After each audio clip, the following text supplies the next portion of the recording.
ఎత్తి పెట్టేసి ఒక రాత్రి అంతా ఎత్తి పెట్టేవచ్చుమా, లేకపోతే 8 గంటల సేపు అట్టనే మనం మూసి పెట్టేసి దానికి అవతల నేను చూపిస్తాను నేను మా. ఇప్పుడు చూడండి, ఒక రోజు అయిపోయింది. మన మరుసటి రోజు తెల్లవారితో మీకు నేను తెరిచి చూపిస్తా ఉన్నాను.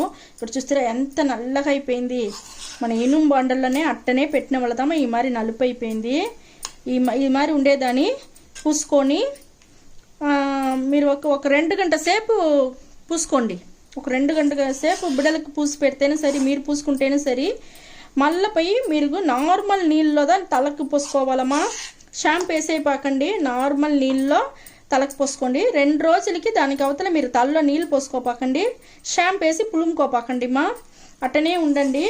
2 రోజుల తర్వాత 3వ రోజు మనం ఆయిల్ రెడీ చేస్తుంటాం కదా, మన హెయిర్ డై ఆయిల్ అంతా మనం రెడీ చేస్తుంటాం కదా, మీకు చూపించుంటాము నేను.